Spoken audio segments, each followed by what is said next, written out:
പരിശുദ്ധാത്മാവുമാകുന്ന ത്രിയേക ദൈവമേ, ഞങ്ങളങ്ങേ ആരാധിക്കുന്നു, സ്തുതിക്കുന്നു, ഞങ്ങളങ്ങേ മഹത്വപ്പെടുത്തുന്നു, ഞങ്ങളങ്ങേക്ക് നന്ദി പറയുന്നു. കരുണവനായ കർത്താവേ, കരുണയുടെ മണിക്കൂറിൽ അങ്ങയുടെ തിരുസന്നിധിയിലായിരിക്കുമ്പോൾ ഞങ്ങളുടെ എല്ലാ വേദനകളും സങ്കടങ്ങളും, ഞങ്ങളുടെ എല്ലാ നൊമ്പരങ്ങളും, എല്ലാ കഷ്ടപ്പാടുകളും കർത്താവേ അങ്ങേക്ക് സമർപ്പിക്കുന്നു. കർത്താവേ, ഞങ്ങളുടെ ജീവിതത്തിൽ സംഭവിക്കുന്നതിൻ്റെ എല്ലാം ഉറവിടം ഞങ്ങൾ അറിയണമെന്നില്ല. എന്തുകൊണ്ടാണ് ജീവിതത്തിൽ ഓരോന്നും സംഭവിക്കുന്നത്, എങ്ങനെയാണ് ജീവിതത്തിൽ ഓരോ കാര്യങ്ങളും ഉരുത്തിരിയുന്നത്, എന്തുകൊണ്ട്, എങ്ങനെ എന്നുള്ള കാര്യങ്ങളൊന്നും കർത്താവെ ഞങ്ങൾക്കറിഞ്ഞുകൂടാ. എങ്കിലും ഒരു കാര്യം കർത്താവെ ഞങ്ങൾ അറിയുന്നു, എല്ലാറ്റിൻ്റെയും മേൽ അധികാരമുള്ളവനാണ് അവിടുന്ന്. അവിടുന്ന് എല്ലാം എൻ്റെ നന്മയ്ക്കായിട്ട് പരിണമിപ്പിക്കുന്നു എന്ന് ഞാൻ വിശ്വസിക്കുന്നു.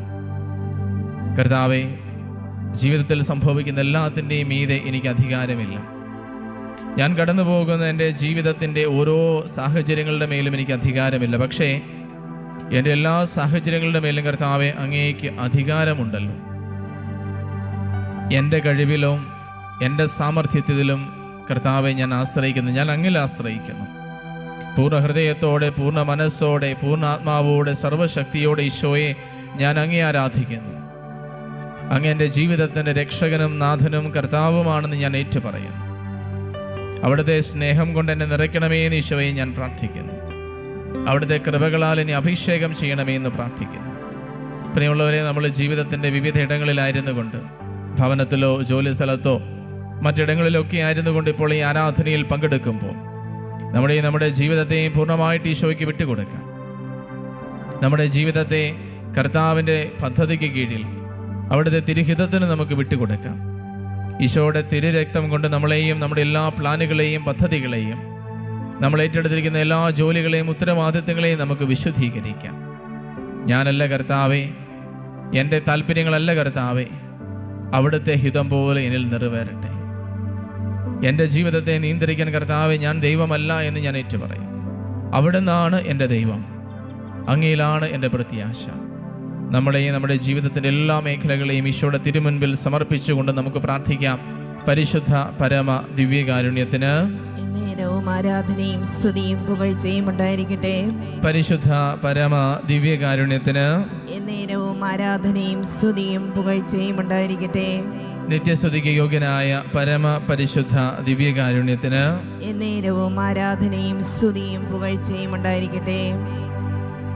ഈശോയിൽ പ്രിയമുള്ളവരെ, ദൈവം നമുക്ക് ഒത്തിരി അറിവുകൾ തന്നിട്ടുണ്ട്. നമുക്ക് ലഭിച്ചിരിക്കുന്ന ശാസ്ത്രീയമായ അറിവുകൾ, ഈ ഭൂമിയിൽ നിന്ന് നമ്മൾ പഠിക്കുന്ന കാര്യങ്ങൾ, ഈ പ്രപഞ്ചത്തിലേക്ക് നോക്കുമ്പോൾ നമുക്ക് മനസ്സിലാകുന്ന കാര്യങ്ങൾ, ഇവയിലൊക്കെയിലൂടെയും ദൈവം നമ്മളോട് സംസാരിക്കുന്നുണ്ട്. ദൈവികമായ സത്യങ്ങൾ നമ്മൾക്ക് വെളിപ്പെടുത്തി തരുന്നുമുണ്ട്. ജ്ഞാനത്തിൻ്റെ പുസ്തകം 13-ാം അധ്യായത്തിൽ ഇത് വളരെ വ്യക്തമായിട്ട് നമ്മൾ കാണുന്നുണ്ട്. വചനം പറയാണ് 13:2, അഗ്നി, വായു, കാറ്റ്, നക്ഷത്ര വലയങ്ങൾ, ക്ഷോഭിച്ച സമുദ്രം, ആകാശ തേജസ്സുകൾ, ഇവ ലോകത്തെ ഭരിക്കുന്ന ദേവന്മാരായിട്ട് പലരും കരുതി. അവയുടെ സൗന്ദര്യത്തിൽ ഭ്രമിച്ച് മനുഷ്യൻ അവയെ ഇങ്ങനെ സങ്കല്പിച്ചെങ്കിൽ അവയേക്കാൾ ശ്രേഷ്ഠനാണ് അവയുടെ കർത്താവെന്ന് അവർ ഗ്രഹിക്കട്ടെ. സൗന്ദര്യത്തിൻ്റെ സൃഷ്ടാവാണ് അവ ഉണ്ടാക്കിയത്. നമുക്കറിയാം, കാലങ്ങളായിട്ട് മനുഷ്യൻ്റെ ഉള്ളിലുള്ള പല സങ്കല്പങ്ങളിൽ ഈ പ്രകൃതിയുമായിട്ട് ബന്ധപ്പെട്ട എല്ലാ കാര്യങ്ങളും മനുഷ്യൻ്റെ പരിധിക്ക് പുറത്താണെന്ന് മനസ്സിലാക്കിയ മനുഷ്യൻ പ്രകൃതിയെ ആരാധിക്കുന്നുണ്ട് ഒത്തിരിയിടങ്ങളിൽ.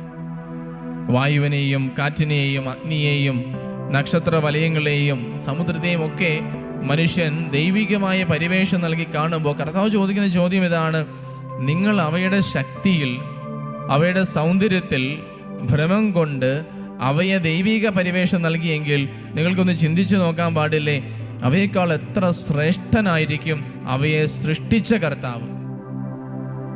ഇവയൊന്നും തനിയെ നിലനിൽക്കുന്നതല്ല, ഇവയൊന്നും തനിയെ ഉണ്ടായതല്ല. ഇവയുടെ എല്ലാം നിലനിൽപ്പ് ദൈവത്തിലാണ്. ഇവയെ സൃഷ്ടിച്ചതും ഇവയ്ക്ക് എല്ലാ തരത്തിലുമുള്ള രൂപഭാവഭേദങ്ങൾ നൽകിയതും ദൈവമാണ്.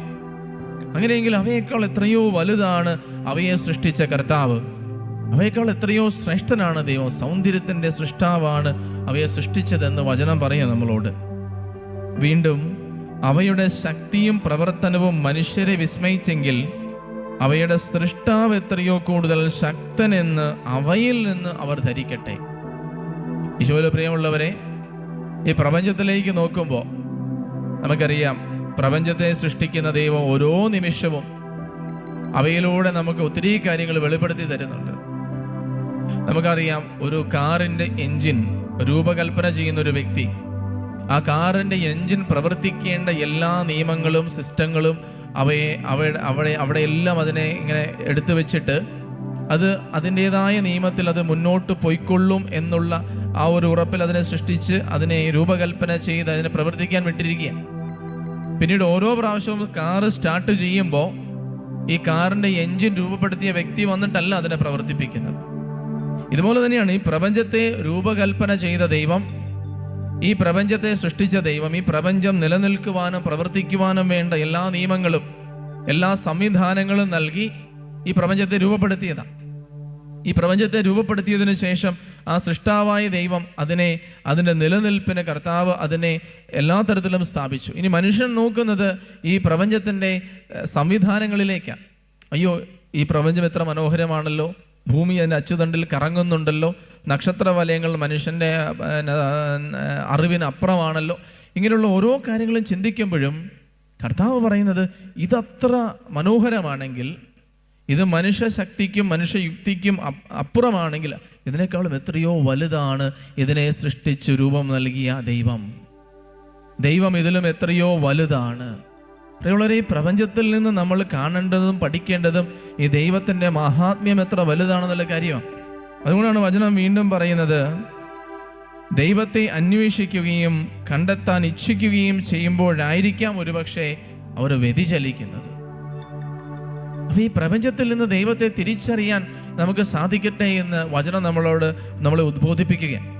വീണ്ടും വചനം നമ്മളോട് പറയുകയാണ്, എങ്കിലും ലോകത്തെ ആരാഞ്ഞ് ഇത്രയും അറിയാൻ കഴിഞ്ഞെങ്കിൽ ഇവരുടെ എല്ലാം ഉടയവനെ കണ്ടെത്താൻ വൈകുന്നത് എന്തുകൊണ്ട്? പ്രിയമുള്ളവരെ, നമുക്ക് നൽകപ്പെട്ട ശാസ്ത്രവും നമുക്ക് നൽകപ്പെട്ട അറിവുകളും നമുക്ക് നൽകപ്പെട്ട ജ്ഞാനവും നമുക്ക് നൽകപ്പെട്ട ബുദ്ധിയും ഇതെല്ലാം ഇതിനേക്കാൾ അപ്പുറം ഇതിനെ സൃഷ്ടിച്ച ദൈവത്തെ കണ്ടെത്താൻ നമ്മളെ ശക്തിപ്പെടുത്തട്ടെ. ഈ പ്രപഞ്ചത്തിലേക്ക് നോക്കുമ്പോൾ, ഈ പ്രപഞ്ച ശക്തികളിലേക്ക് നോക്കുമ്പോൾ, ഭൂമിയെ കാണുമ്പോൾ, പ്രകൃതിയെ കാണുമ്പോൾ, പ്രിയമുള്ളവരെ, അതിൻ്റെ ഉടയവനായ ദൈവത്തെ തിരിച്ചറിയാൻ നമുക്ക് സാധിക്കട്ടെ. ജ്ഞാനം നമുക്ക് പറഞ്ഞു തരുന്നൊരു കാര്യം അതാണ്. ദൈവത്തെ ആരാധിക്കുവാൻ, ദൈവത്തെ തിരിച്ചറിയുവാൻ, ദൈവത്തിൻ്റെ മഹത്വം മനസ്സിലാക്കുവാൻ ഈ പ്രപഞ്ചത്തിൽ നിന്ന് നമുക്ക് സാധിക്കും. എന്നിട്ടും എന്തുകൊണ്ടാണ് നമ്മൾ പലപ്പോഴും നശ്വരങ്ങളായ സൃഷ്ടവസ്തുക്കളായ പലതിലും മാത്രം ഇപ്പോഴും ആശ്രയിക്കുന്നത്? ഈ ദിവ്യകാരുണ്യത്തിലേക്ക് നമുക്ക് നോക്കാം. ഈ ദിവ്യകാരുണ്യ സന്നദ്ധിയിലായിരിക്കുന്ന ഈ ഒരു നിമിഷം ദൈവത്തിൻ്റെ കരങ്ങളിലേക്ക് നമ്മുടെ ജീവിതത്തെ സമർപ്പിക്കാം.